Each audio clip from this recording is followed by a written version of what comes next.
Okay, so I wanted to show you an example of what we did in the past about this, right? Script, integrity, and so on, okay? Cross-origin anonymous, and actually access control allow origin star when we load something from outside our servers, right? CDN, etc. That's a CDN, and server managed by somebody in the internet and so on. Actually, that's the example. It's here in week, what was it?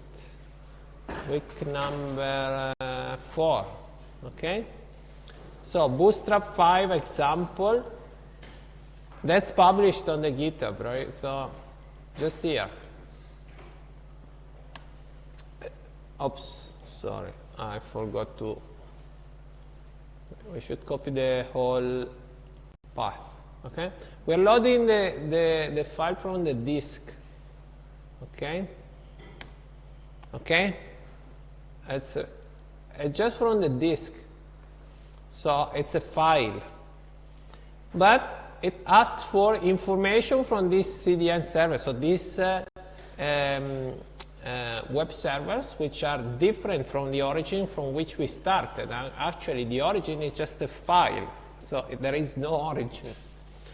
But one thing I want to show you, you see CDN and so on, bootstrap.js, response headers, access control allow origin, star. And this makes sense, okay, because this is a CDN supposed to serve the code to anybody. May you close the door, please? Thank you. And so anybody can use it. So there's no, it doesn't make sense to restrict who can use it, okay? And also, this is needed because otherwise the code is loaded and it cannot be accessed by the rest of the JavaScript code in your application. Here, it's not an application, just an HTML file with some JavaScript code just to test it. I want to show you another thing. You see the origin, the initial origin. That's null, what we said in the slide, because it's a file, okay? There's no origin. We didn't load it from a server. So there's no URI. I mean, the URI doesn't contain the scheme, the host name, and the port. There's nothing, okay? Null means, I mean, we have no origin, so this mechanism cannot work, okay? Unless, of course, I mean, anything is allowed and so on, okay? Okay, so that's what I wanted to tell you about the old example, okay? Good, and now we go back to our discussion, and we continue the discussion about loading data from the server. Now, we address the course issue, so we know that we can load the information from this API server without restrictions because we are in the list of the allowed origin, and we have a mechanism on the client through React to load this information. You remember what's this mechanism? It's writing a callback that can run at different moments of the component lifecycle. For instance, at mount time. You remember, mount time, app is mounted, okay? So there is a component that is the root of all components in our application, and there we can go and ask for information to the server. And once we have this information, we can access this information because we allow it from the server, okay, through this core mechanism. That last week and the previous week, we just said any origin is allowed. Today, we say only HTTP localhost 5173 is allowed, okay? But it still works, right? We saw it before, okay? Good. So now we are back to the problem of making our application work with an API server, and we need to implement the basic operations. well, we started from the read, that is the easiest one, loading the data, right? The CRUD operation. Create, read, update, and delete, okay?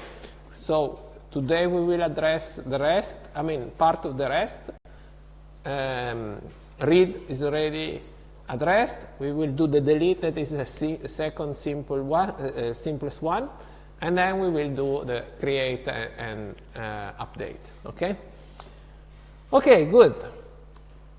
But before deciding what to write in the code in React and so on, we need to discuss a little bit about how to handle these situations. What are the concepts behind these situations and how we should handle the situations as well, okay?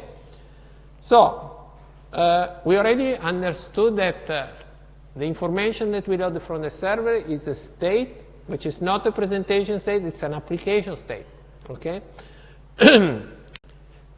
When we change it, we should update the backend, and we say that, okay, we can do it with the fetch. Maybe it's better to isolate all these fetches in a separate JavaScript module. Okay, that's some advice, let's say. And then we have this operation that, technically we call them dehydrating, rehydrating. Means we are setting the, thank you. We are setting the state, we're transferring the state from the client to the server, and which stores it in the database, but at a certain point we need to refresh the state and take it from the database through the server and port it to the client, okay? Okay, so rehydrating, the best place to do it is inside the use effect with empty dependency list, not absent, but empty, okay? So it runs just once at component mount time. But we should also refresh the state, because the state on the server can change also independently of our application, right? Because think about a booking system. You take a train, an airplane, and so on. You book a seat, and then somebody else books another seat, and so on, okay?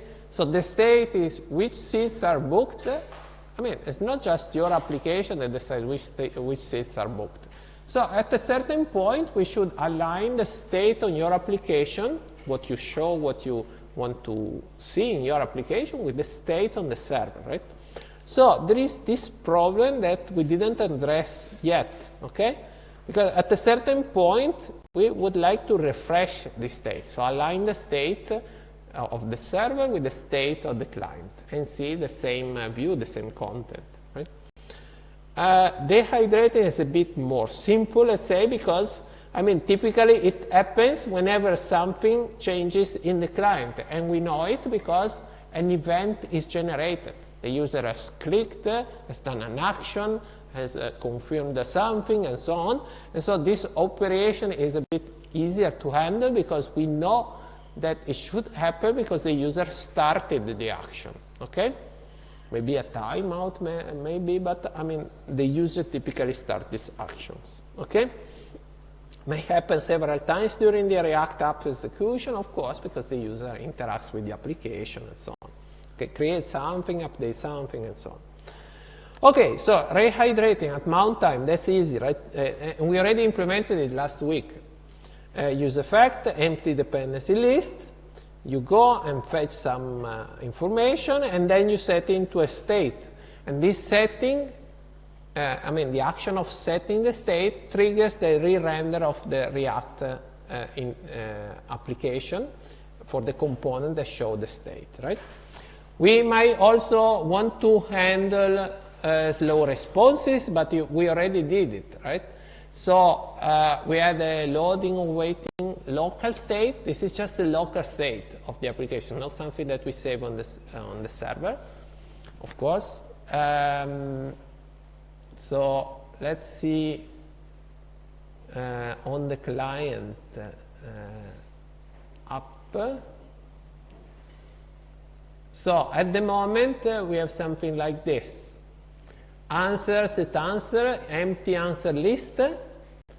use effect, empty dependency list, get answers, we get it, set answers, right? But set waiting false. And in the beginning, waiting is true. So when we render the content, in the beginning we render this spinner, and when we get something, we render actually the answers. You remember how the application works? That's the spinner, and then we get the answer. And you can see the spinner because I inserted a little bit of delay on the server side just for convenience. Otherwise, things are fast on localhost. Okay, good. So, I mean, rehydrating at mount time, so means loading data, it's sort of easy, right? But then I just told you, a web application is something that is used by more than one user at a time, okay? In our simple example here in the room, there's just me using my server, right? But this is not a real application. This is just for convenience, right? In a real application, there are multiple users interacting with the same server.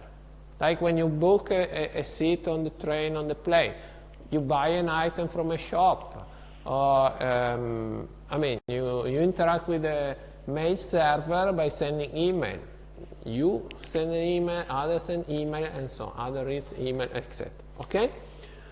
What happens in the web application running, for instance, in the browser number 1, so one client, if somebody does other actions in browser number 3, how can one web application know that someone else has changed something in the server?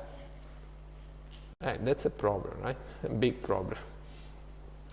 Actually, I mean, we have no real good solution to this problem in this course, okay?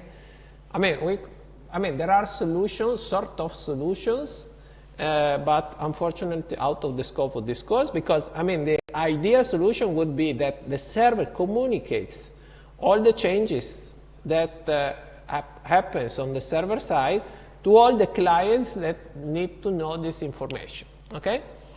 So to all we call consumers of this information, okay? Just for the curious, but they are in gray, not required for the exam. If you use at the exam, I will question you, sorry. But I mean, no real need. I mean, here we want to understand how, I mean, the most of the application, web application work, okay? I mean, there are mechanisms like WebSocket, publish, subscribe, and so on, okay? That can handle this situation better. Like, I mean, just to give you an example, and then we will forget about this. I mean, you type something in a Google Doc, right? You share the link with your friend. It opens the page with that link. It can see you typing, right? You immediately see the result. These characters that you type are sent to the server, and the server sends them back to the other client, okay? So the web application, actually it's a web application, is immediately updated, but it's actually updated actively by the server. That's not our case, unfortunately, because this takes much more time, and I mean the discussion should be much longer here. We want to understand the basics of web application and what we can do to address this problem in a simpler way. Okay, because addressing the problem in that way is quite difficult, because you need to have a list of consumers, a list of, so depending on the action, you need to know which client needs to be notified, you need to have a system to notify the client, and so on, okay, so on and so on. Okay, so out of the scope of this course. And so here we will try to do something, let's say, reasonable, which is, by the way, how most of the applications also work. I mean, you book a seat on a plane, on a train, and so on. You are not immediately notified of the fact that somebody else has booked the seat next to you, okay? That's normal, right? We expect this kind of behavior. And so let's say that an acceptable solution to this problem is that a web application asks for data as frequently as possible, I would say when it's reasonable to do it, okay?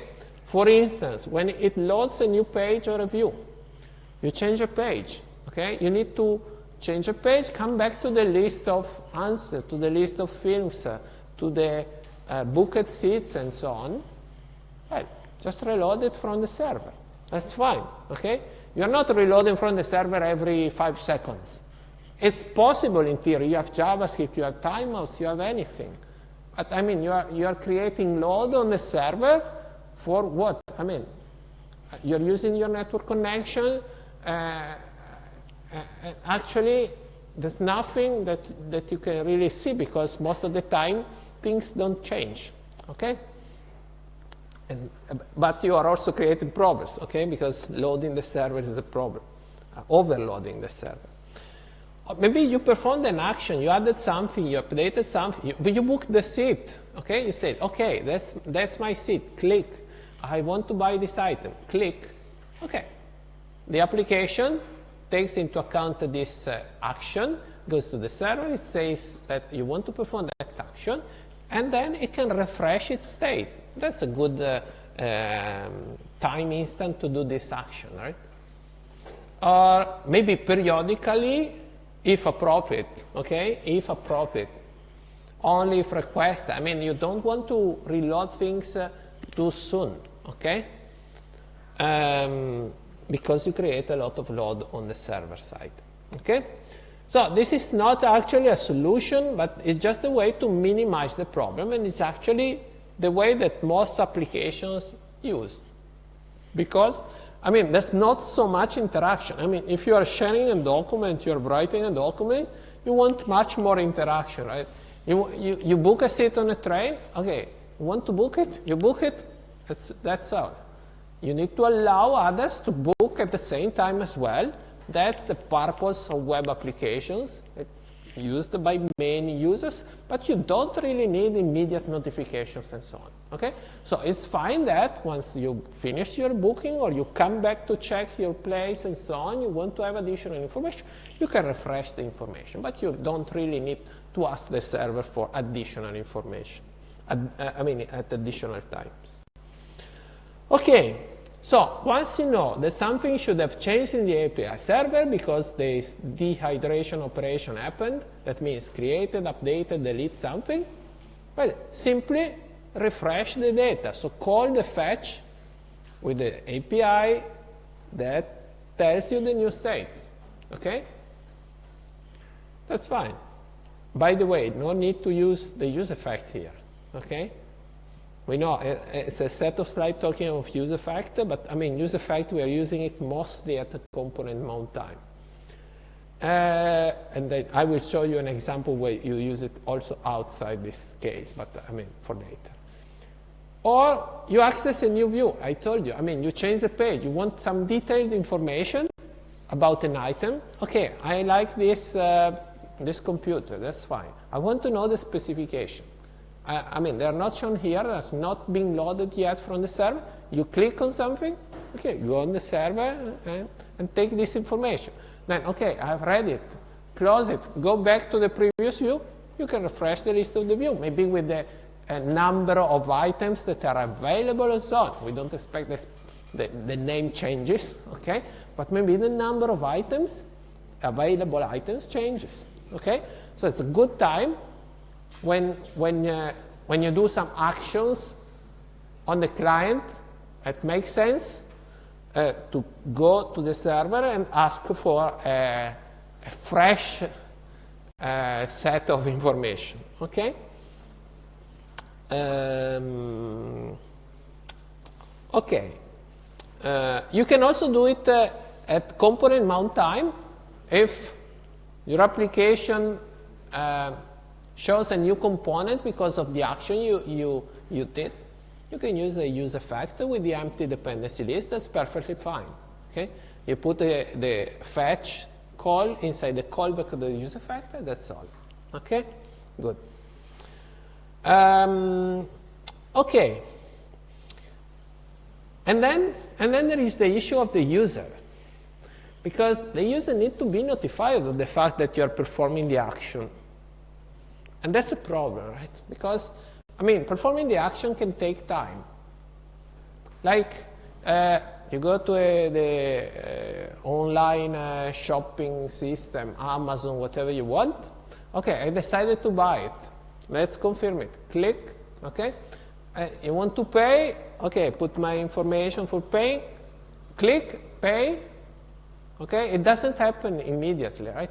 It goes to the server, says, okay, take the money and so on. It takes a few seconds, some tens of seconds and so on. What are you showing to the user? Typically you show, please wait, right? But it depends. I mean, if it's just deleting an item, I mean, maybe you can immediately update the interface of your application.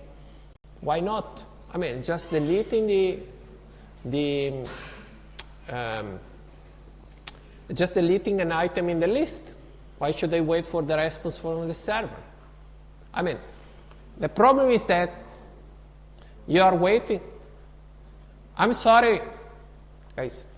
I mean, if you stay here, you don't speak in the room, okay? Otherwise, I mean, you can go outside, and that's fine, okay? Thank you. So, if you're waiting for the action to be performed by the server, what are you going to say, what are you going to show to the user? You click. I mean, think if you are the user. You click, and then nothing happens because you're waiting for the server. That's fine. I mean, you want to get the update from the server and the confirmation that the server has deleted the item. That's fine. But in the meanwhile, the user, I mean, doesn't know. It doesn't even know if it clicked correctly or not, right? It happened to you, to me as well, right? I mean, you click and you don't know if the application has taken your click or not. And so you click again and again. And instead, you're just waiting for the answer from the server, right? So, I mean, we need to solve these issues here, okay?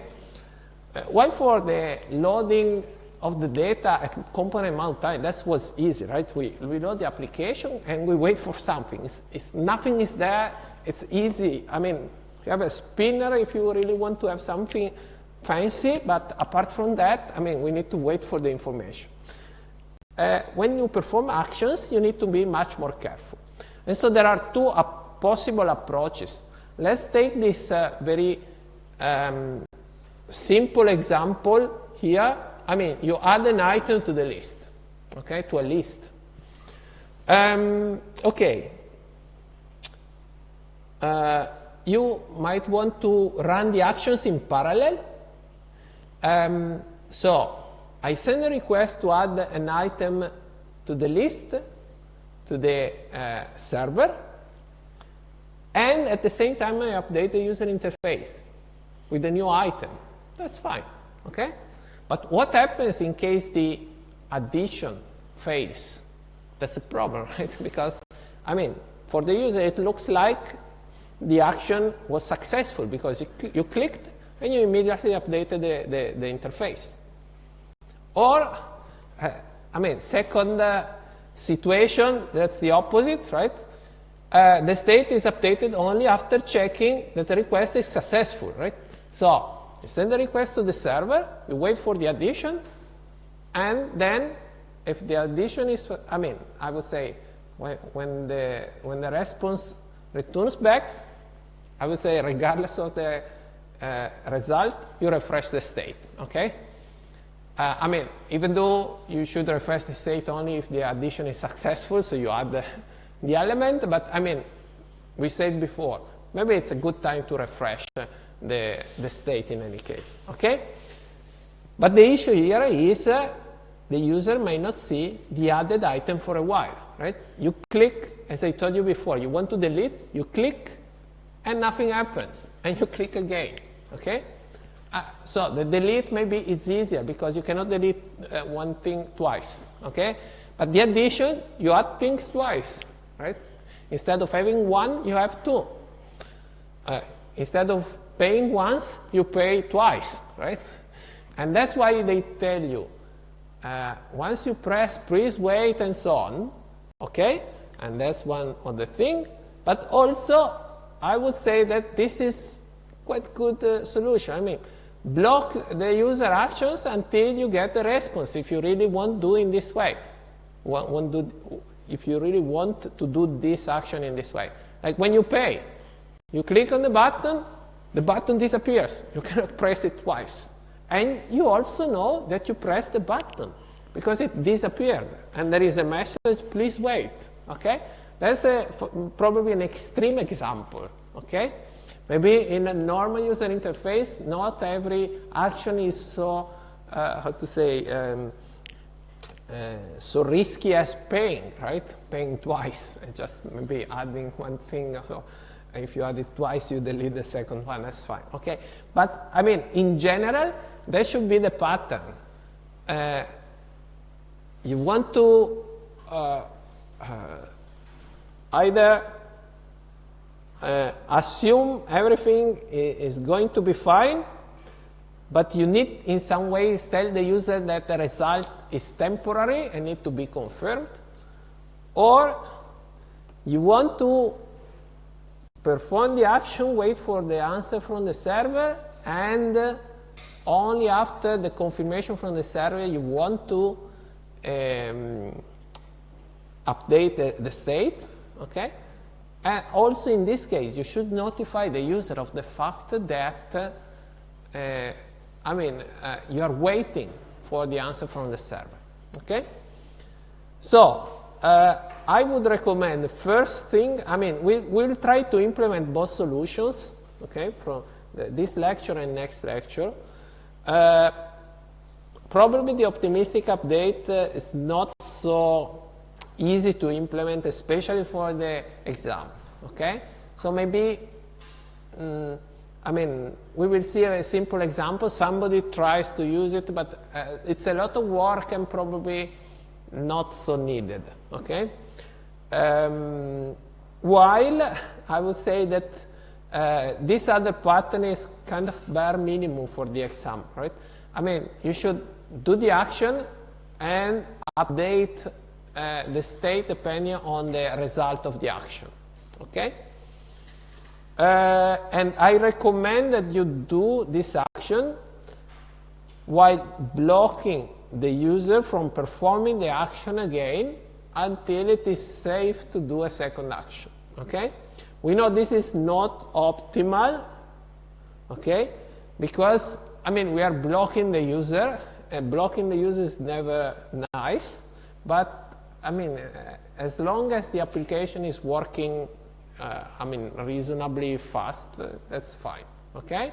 The user doesn't wait too much, but at the same time is notified of the fact that you're doing something, and also cannot perform additional actions, okay? You remember what we saw in the last lecture. You remember the hello world case, right? What was it? There's a way to handle these situations in which you do multiple requests and so on without blocking the user and so on, but it's quite complex, okay?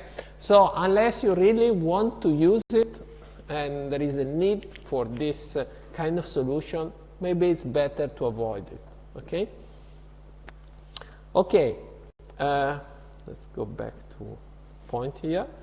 So let's use a waiting state to record that there is something in progress, and when it's finished, we just reset the state, okay? And what we do with the state? We block the interface from performing additional operations of the same type, okay? So it's like an update, add, update, okay, and delete, that's fine, okay? Of course, one extreme is to block the whole application. Maybe we don't want it, but I don't want to say it's acceptable at the exam because probably it's sort of part of the evaluation, but in certain complex situation can be justified, okay? And then once you finish the operation, you have a response, you refresh the the entire state of the component, okay? Not the whole application. It may cost you too much, okay?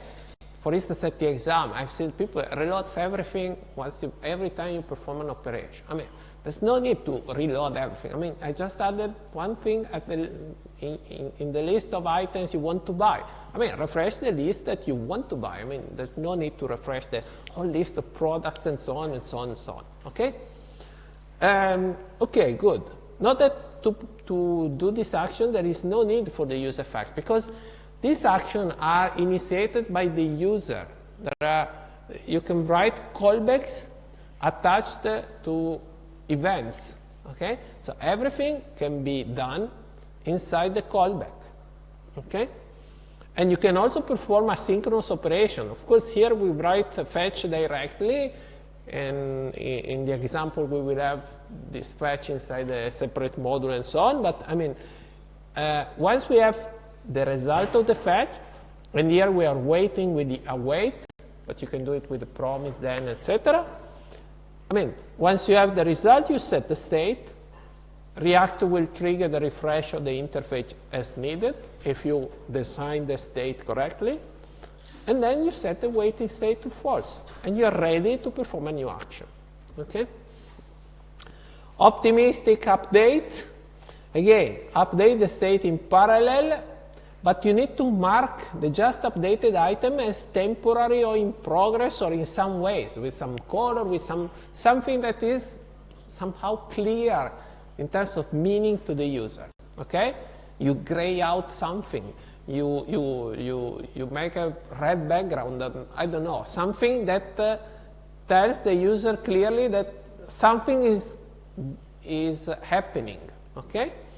And at a certain point, you will get the answer from the server, and again, you can refresh the entire state of the component, just the component, once the server completes the update operation, okay? And update here in general sense can be add, update, delete, etc. But since you don't block the user, this can become complex, right? If the user can initiate other actions. Because, I mean, let's delete this. Okay, the delete is in progress, but at the same time, we add this, and we edit this, and so on. You know, handling the state can become complex. You can do it, but no, it's quite a lot of work, and you need to think, does it make sense? Or typically, these actions are quite fast, so I can just tell the user, please wait a moment, okay? And then I present the updated state, and the user can do another action, okay? So which one depends a lot on the application and the user. Is blocking some user interaction acceptable, or the consequences when the update is not successful? Because the point is that, I mean, okay, you added a new item, and then you don't block the user. The user wants to edit the new item, but the item is not yet added. So it sends an edit, type something, and then sends the edit, and the edit cannot edit anything on the server, because the item has not been added yet for some reasons, I don't know. Maybe it already existed or whatever. And so maybe you lose some work. You typed something, and what you typed is not captured by the server and get lost, and so on. So it's a balance. You need to find a good trade-off depending on the meaning of what you're doing in your web application, okay? So, in general, blocking is okay if the user is expected to wait for the result of the operation, okay? And I would say for the exam, it's typically enough, okay? As long as you really don't block everything everywhere, okay? But, I mean, it's kind of reasonable compromise, I would say, for simple application. Otherwise, you have the optimistic update, of course, and you can even use both approaches. And we will try to do this today in the remaining minutes, okay? Okay, I delete something, I mark this for deletion, and then I block the delete as well, okay? And then I wait for the answer from the server, sorry. But the user is notified that something is happening. actually by having something marked for deletion, and also because the action of deletion is blocked. Okay? Okay. Before going on and implement something, okay, I want to recall this concept, which is really, really, really important, has a high impact on the final exam grade. I would say you can even fail the exam for this thing, okay? I mean, you need to remember that what you are submitting is an application which is supposed to be multi-user. We will do authentication, so we will have multiple users and so on. But I mean, users is not really the key point. The key point is that there are multiple clients, okay? Even if there is no authentication, one can book a seat and the other can book another seat and so on. They can do the action concurrently at the same time, okay? And the application should work and should handle these cases without having an inconsistent state. That's the point, okay? So, operations may fail due to others interacting with the server, okay? Maybe you see the list of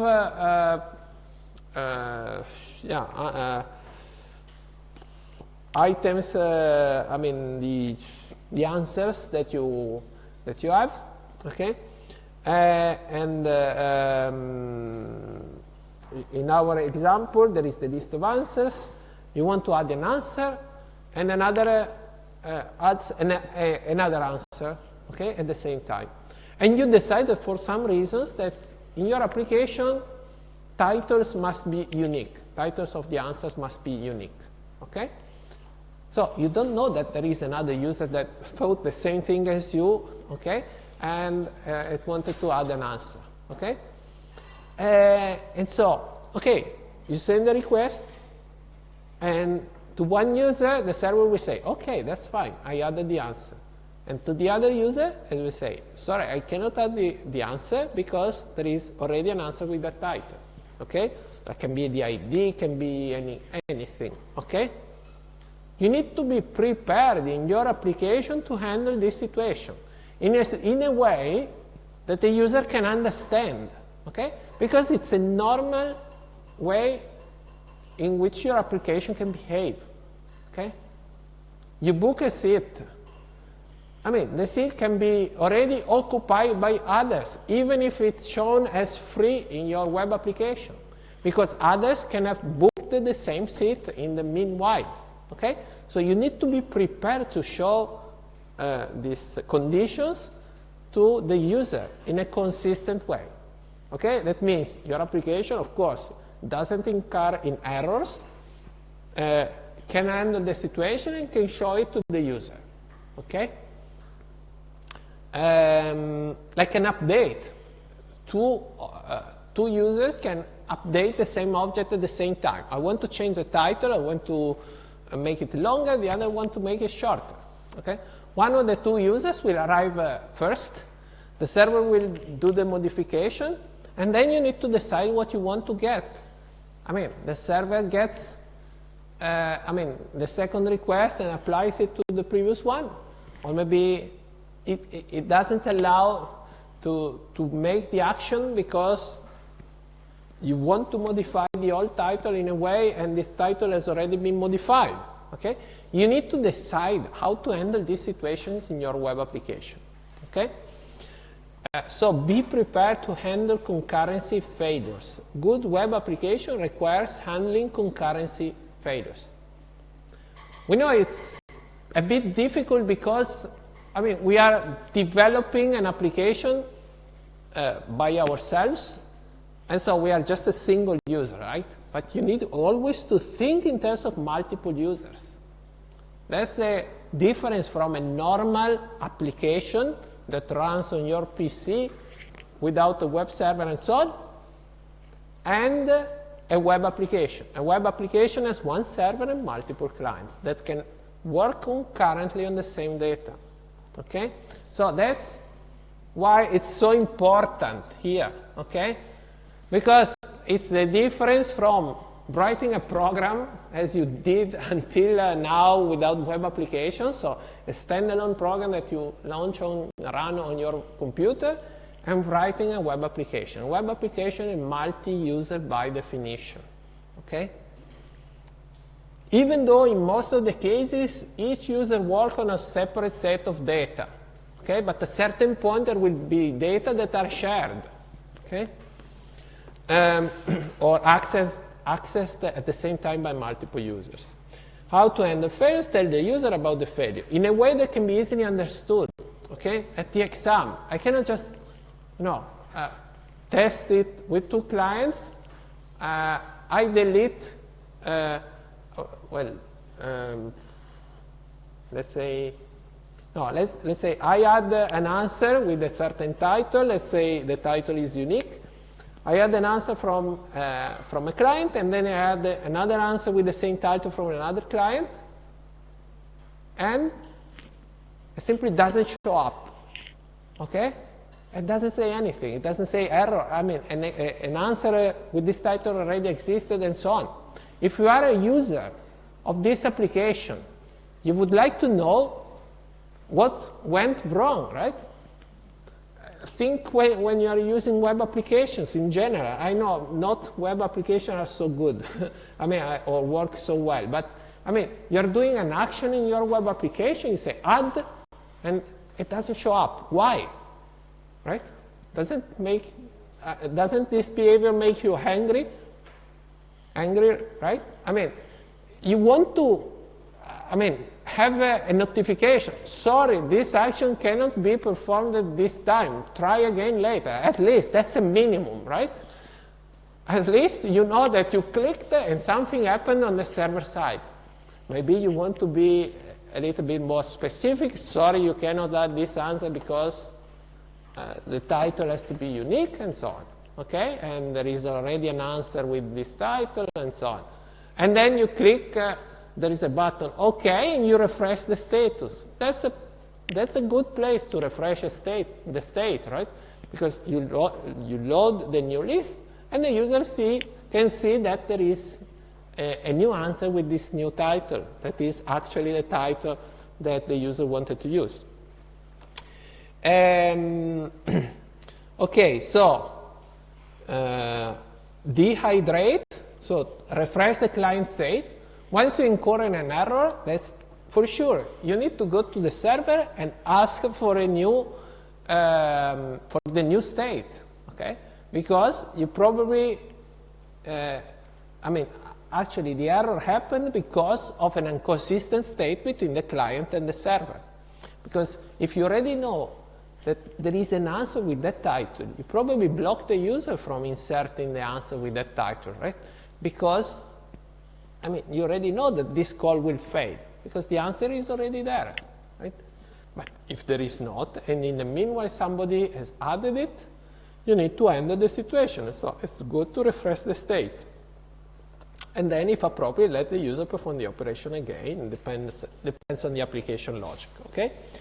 Just please don't try for the exam, but in general, don't try to avoid this issue by, refreshing the data periodically.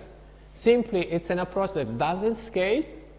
It's like, as we said before, refresh every 5 seconds, regardless of the time interval, even 1 minute and so on. It doesn't guarantee you anything, because users can interact with the application at any time. Okay? So even if you refresh every 1 second, nothing changes. If you have 1 million users, there will be a lot of users doing things in that second. Okay? So it doesn't guarantee you anything. It just creates loads on server and so on. The only thing you can do is having good designed APIs on the server and handle the error on the client. Okay? So web applications are multi-user and concurrent by definition. This must be really, really clear. Okay? Hopefully you don't pass this exam if you don't understand this whole concept. But if you have, if this concept is not clear after you pass this exam, let's say half of this course is useless, right? Because you need to understand this, this issue, okay? There can be race conditions and so on, and they need to be addressed, okay? Okay, all server actions that may have different output depending on other user actions should be requested using a single API call. This is very, very important. You cannot just say, okay, give me the list of answers. Okay, there's no answer with this title, I will add this answer. For sure it will be successful. No, because somebody else can do the same action between when you ask for the list and you update the list. Okay?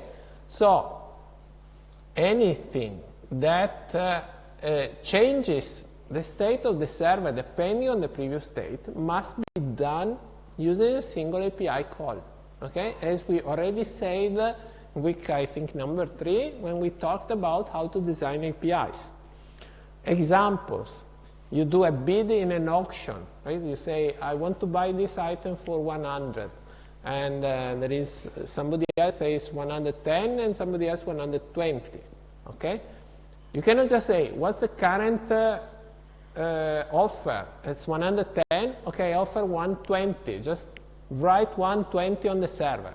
That's wrong, because maybe in the meanwhile somebody else has offered 130 and you lose that bid. Okay? Or increment a counter. You cannot just simply read the counter and say, okay, +1, I set the new value. You need to have a single API. The action has to be performed on the server, because the server knows and can serialize the request from the clients. Okay? Resource reservations, purchase operation, applying discounts to avoid applying multiple times, and so on. Okay? So there's plenty of situations in which you need to recognize the fact that concurrency might be a problem. Okay? This is really very important. It's one of the things we care most about when reading the API you designed for the submission, for the exam. Okay? Because otherwise you didn't get the fact that somebody can act on the data while you're asking to perform an action to the server. Okay, it's really, really important. Sorry, I'm staying so long on this topic, but because it's so important. Okay. So design a single API that implements the requested operation, a single HTTP transaction ending either with success or failure. And that's why you need to handle the failure. Okay, because the action may fail. You cannot assume it will have success, not even if you read the data just one moment before. Okay. Okay. By the way, I mean, in this course you are doing both client and server, but often you are only writing the client and somebody else is writing the server, and vice versa. So, I mean, you don't really know what's going to happen on the server. So you need to be able to handle both the success and the failure. Okay, in an appropriate way in terms of user interface for the user. Okay, so APIs, just a recall. Okay, that's a bid of the auction. It's wrong to implement it as get best offer and put the best offer, because in the meanwhile somebody else can do bidding. Okay, can offer money.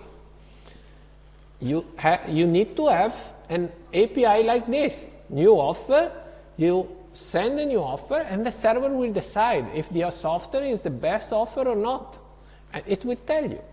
It might get accepted, that's good. It might be rejected. It might immediately send you back the state, or maybe you call a second API and you get a new state. Okay? The updated state. You don't really need to send the state immediately. It's convenient, that's good, but it's not really required, because in any case, there's no immediate update from the server. Okay? Even if you write 110 there, as soon as the client has got it 110, maybe somebody else has offered 112. Okay? So that's the last known best offer on the client. But if when you offer something, this will be accepted or not is only known by the server. Okay? And the same thing happens in many other cases. I've written a few cases here, like incrementing counters. You want to have +1, the likes, and so on. You want to book something. You want to buy items, and so on. You want to update the quantity, etc. on the server, of course, the availability, and so on. You need to do this operation on the server, because that's the only place where you have where you are sure that you know what is really available, what's the last value of the counter, what's actually available in terms of seats, and so on. Okay? Really, really important how you design the APIs, and of course how you use these APIs. Okay?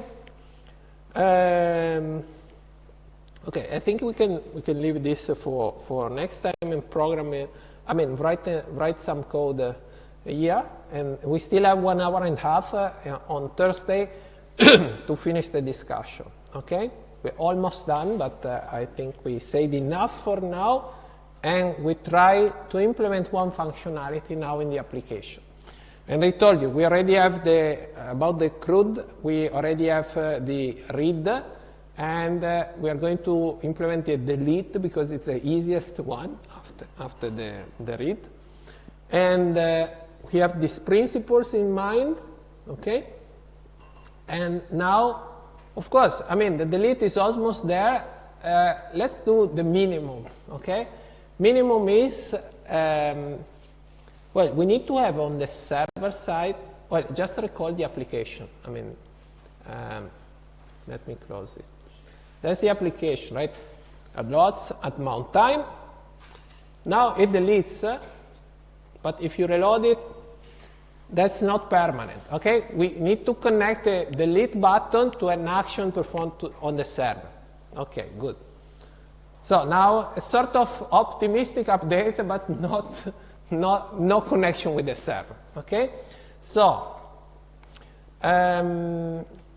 let's go here. And of course, we need, on the server, we need to make sure we have an API to do the delete, but we already have it, okay?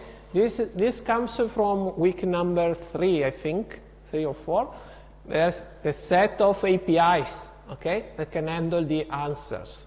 So there is a post to add, a delete to delete, I think there is a put to, yes, to do an update, and there is also a vote. It is somewhere, vote to vote the answer. Okay, vote is last one. Okay, good. So we have the API on the server. That's good. So somebody has already written the delete. I mean, somebody. That's me. Just a few weeks ago. Okay. So /API/answers ID. So we need to go in the client and be able to use it. Actually, I already wrote this file. I told you, put all the calls to the fetch in a separate module, just for convenience. So we can copy paste in the code that handles the errors and so on, okay? So, and actually we call a function, right? So delete answer, okay? So delete answer, fetch, well, the basic URL, it's localhost 3001 API /answer/ID. This ID comes as a parameter of the function, okay? And then returns a new promise, that's fine. So when the fetch that returns a promise as well is finished, then we get a response. If response okay, we resolve the promise. Without any value for us, it's fine. I mean, the delete has been successful. There's nothing else we need to know. That's a possibility. I mean, you can put any value you like, but I mean, it's up to the code calling the delete answer to decide what to do with this value, right? That's a value associated with the resolved promise. If there is no okay, analyze the cause of error.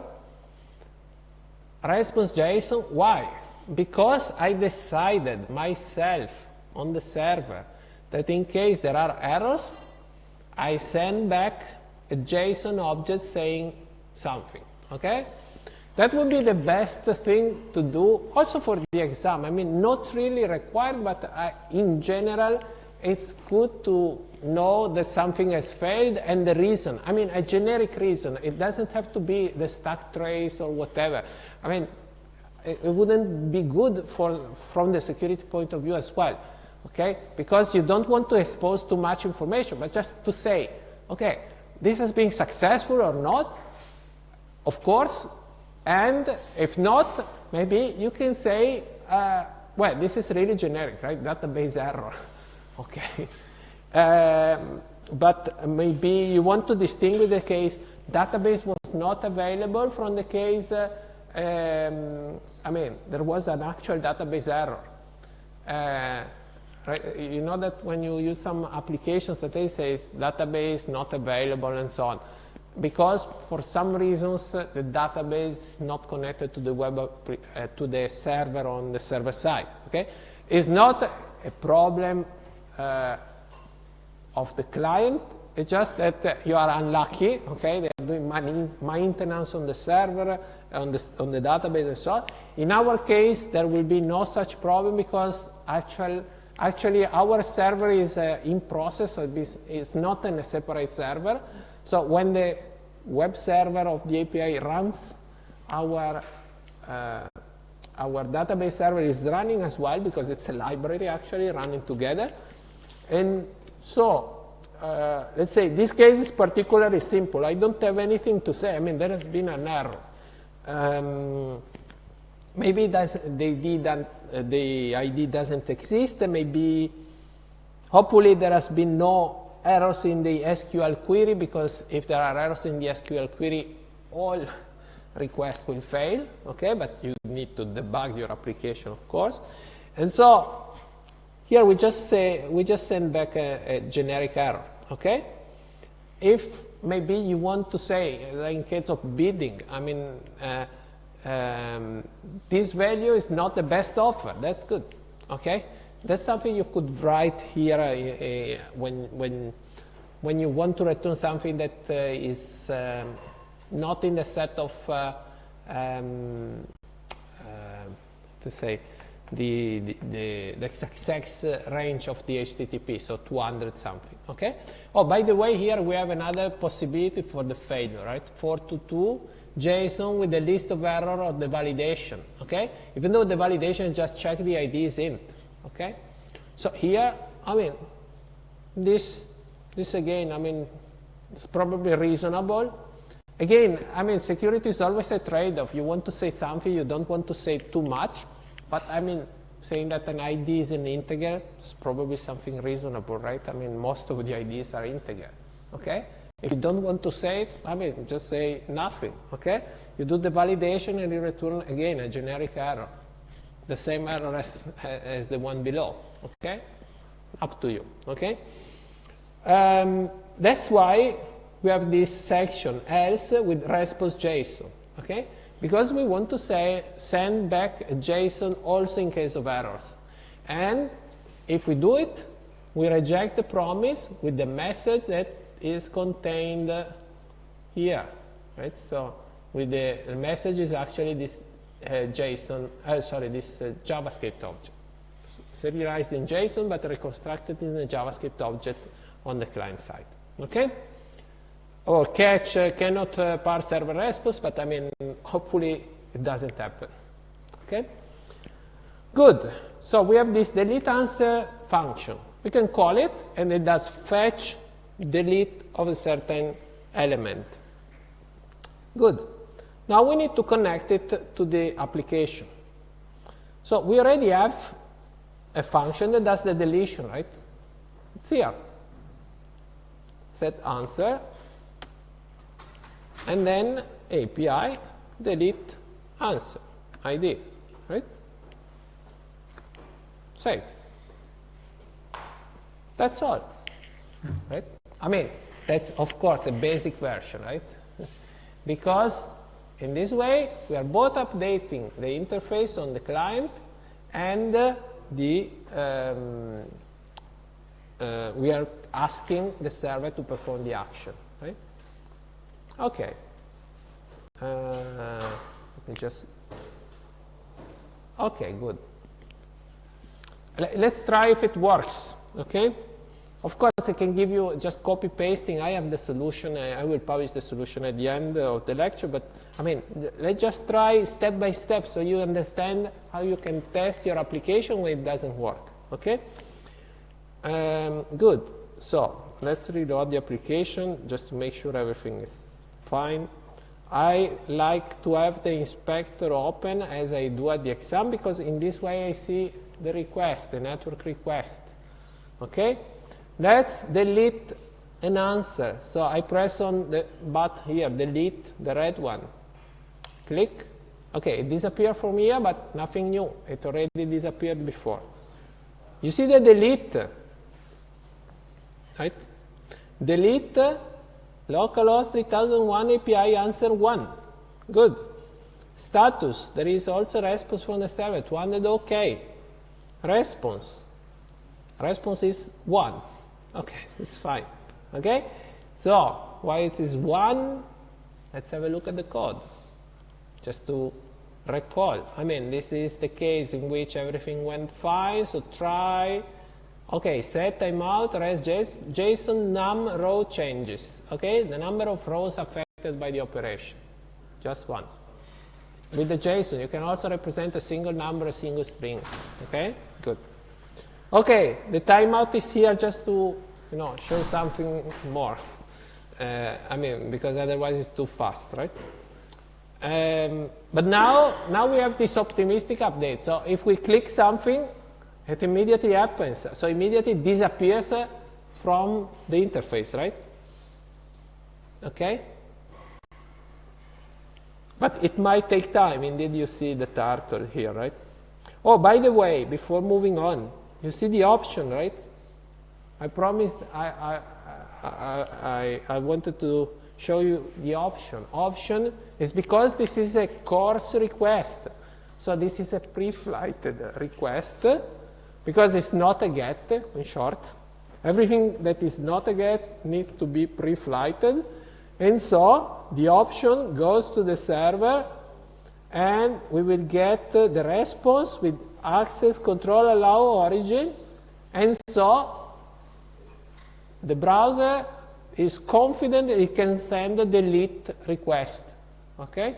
Because the origin is actually localhost 5173, okay? That is in the list of the allowed, the allowed origins, okay? That's the pre-flight request. Everything ended automatically by Express with the course, okay? Because I wrote in the server, I wrote here at the app level, right? App use course, okay? If you do it this way, pre-flight requests are handled automatically. Okay, good. Okay, so now let's reload the application. Just 2 answers. They have been deleted on the server. Okay, good. Okay, so now we need to work a little bit more to address this issue of the optimistic update or maybe blocking the user interface, depending on what we want to do.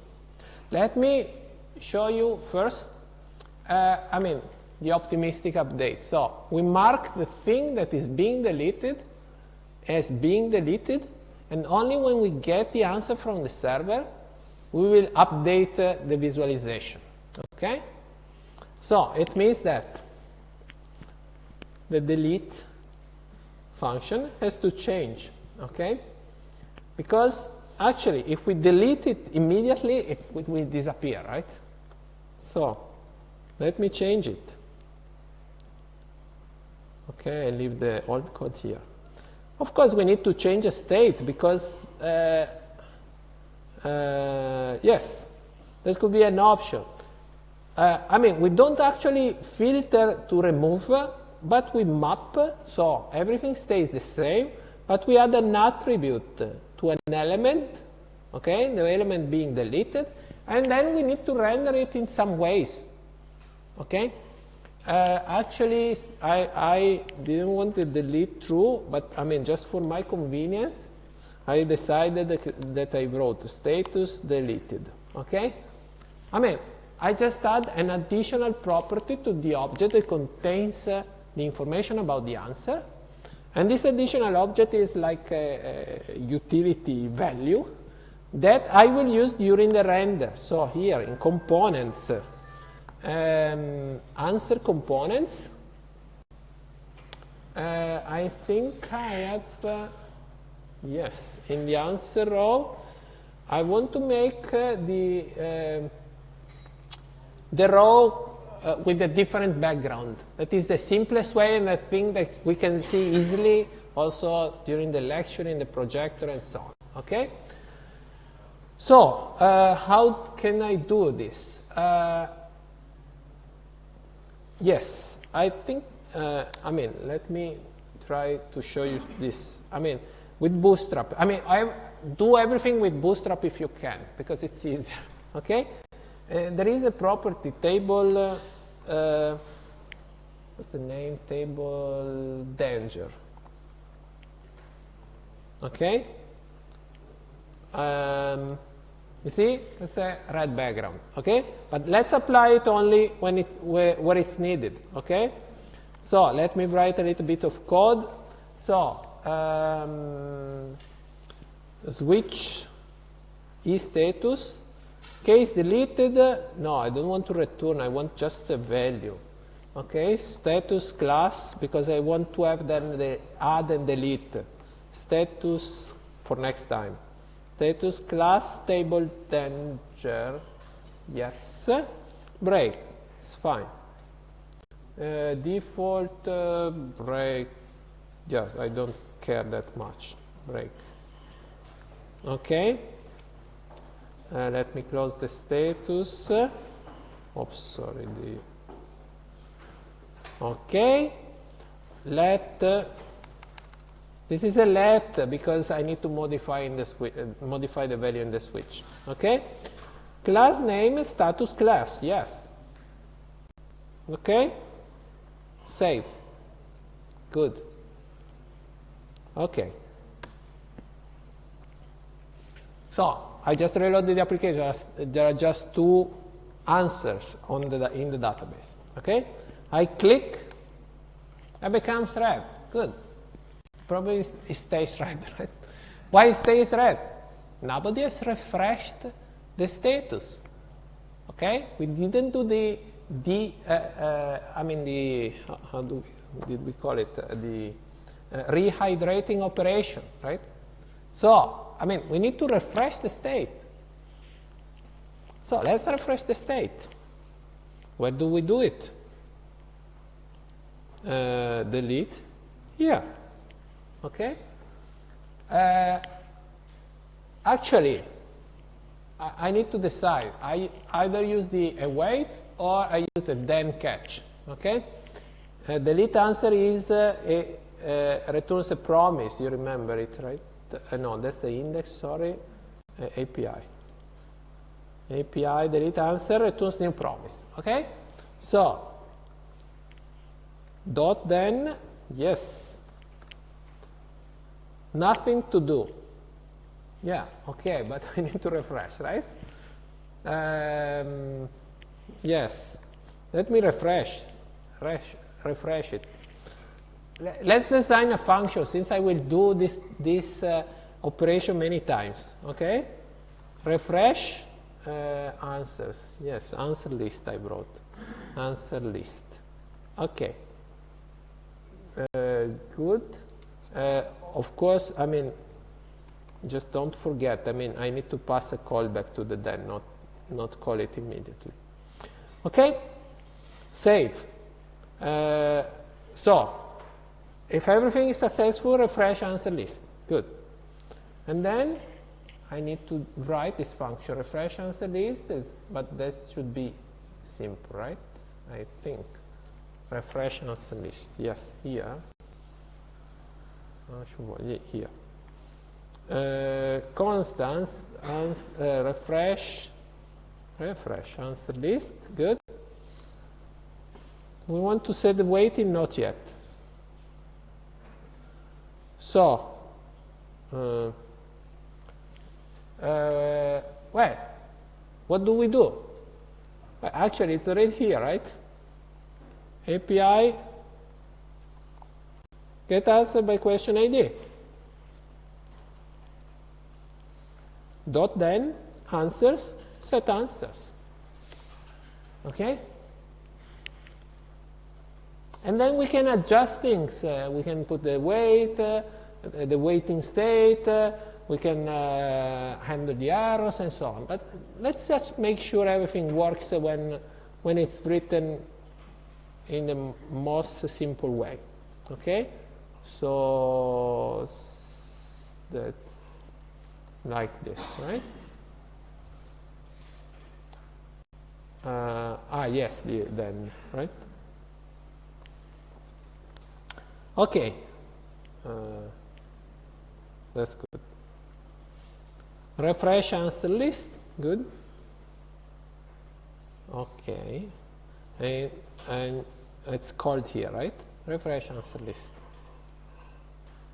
So let's try. I reload the application,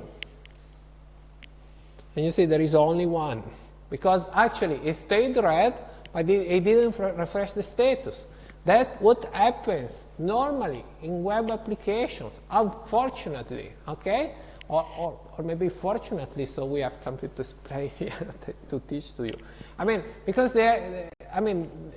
each client works asynchronously, and it's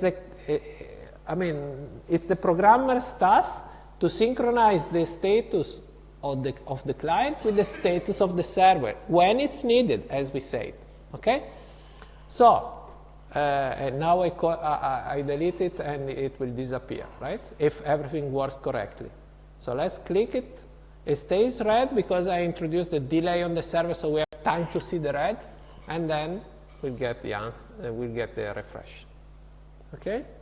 No, something is not wrong, is not working. What's not working? Delete and I don't know.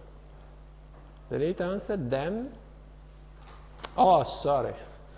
I mean, the callback was already there, right? I introduced one, I created a callback that returned the callback, which was not what I meant, okay? So, now I have nothing to show, right? It's empty. So, what do you do when it's empty? You just go to the terminal on the server, stop the server, Control C, and you should have an initial file, right? QA initial, QA DB. Overwrite the database, okay? And that's the beauty of having the SQLite tree, okay? We start again with the initial database, right? Okay, let's see if now it works. Yes, great, okay? So you see, the user is notified that something is happening, okay? But what I don't like at the moment is that if I press and press again the delete, I will send 3 delete, okay? Delete is, it's not so dangerous operation, because if you try to delete something which has already been deleted, typically nothing happens, okay? But I don't like this kind of behavior, okay? So I would like you to disable this behavior from the user. So yes, we need an additional state, okay? So like disable const. It takes a bit of time to implement, so I will just start disable, set disable. Oh, by the way, I've seen somebody in the lab. When you define a state, please use name of the variable and then set name of the variable. Otherwise, the code becomes unreadable, okay? And then the exam is not good, okay? And then you need to disable something. Let me just tell you, and I will finish the example back in the office. So when we have the delete, we will disable the action before performing the delete, okay? And once everything is finished, we will set the disable to false, okay? So before disable true and then disable false, but we still need to go back here, okay? And in some ways disable the buttons.